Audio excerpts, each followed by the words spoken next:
미국 국립알레르기 전염병 연구소장인 앤서니 파우치 박사가 백신 부스터샷의 필요성을 확인하면서 면역력이 손상된 사람과 노인이 우선 대상이 돼야 한다고 밝혔습니다. 이스라엘에서는 부스터샷 대상자의 3분의 1 이상이 접종을 마쳤습니다. 국제부 조수연 기자와 함께 자세한 소식 알아보겠습니다. 어서 오십시오. 안녕하세요. 네.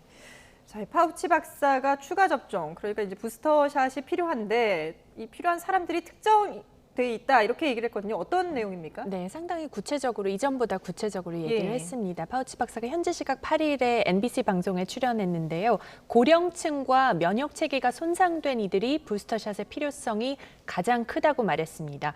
이들은 강한 면역 반응을 갖지 못할 가능성이 크기 때문에 시간이 흐르면서 백신 보호 능력이 약화한다는 겁니다.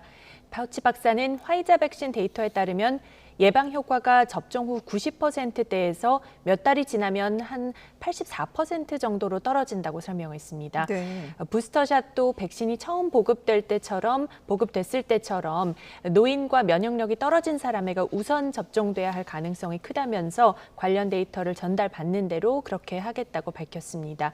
화이자 백신의 예방 효과는 좀 전에 말씀드린 대로 접종 후 2달마다 한 6% 정도씩 떨어지는 것으로 알려져 있고요.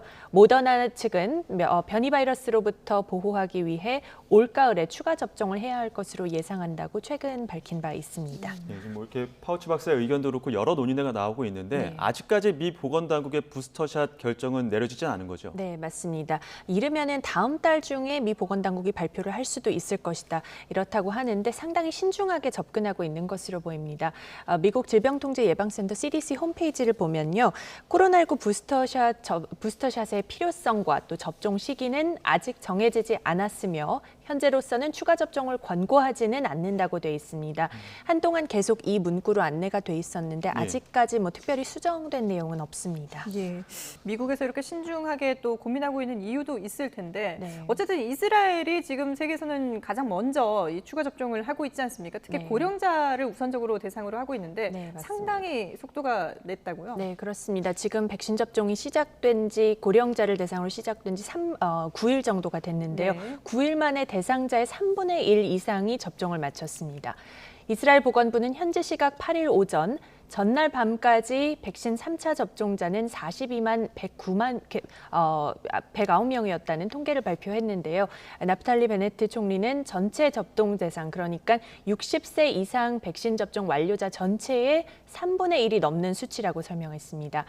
그러면서 앞으로 하루 사이에 50만 명 이상으로 더 늘어날 것이라면서 사람들이 급증하는 델타 변이로부터 보호받기 위해 이렇게 3차 접종을 서두르고 있다고 말했습니다.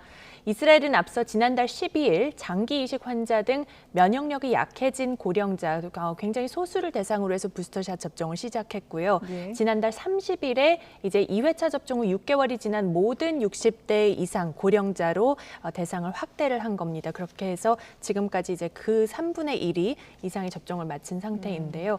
최근에 이스라엘의 하루 신규 확진자 수를 보면은 3천 명 선을 유지하고 있습니다.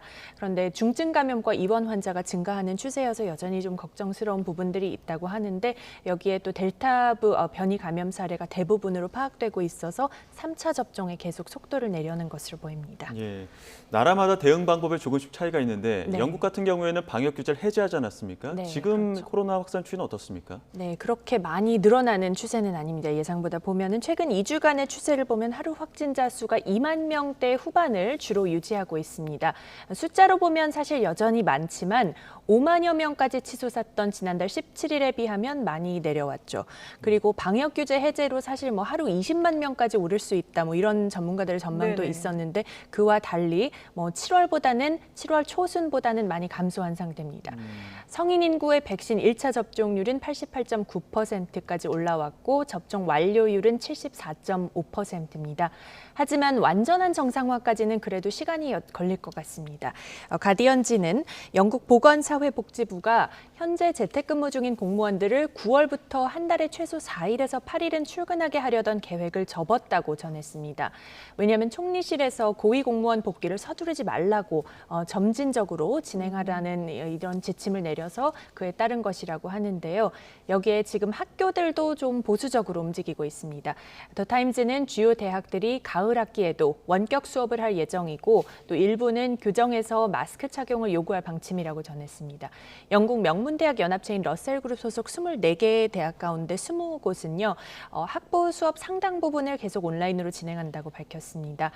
케임브리지대는 대부분 수업을 대면으로 하겠지만 일부는 원격으로 하고 또 옥스퍼드대는 내년에도 시험은 부분적으로 원격으로 치른다. 이렇게 각각 발표를 했습니다. 예.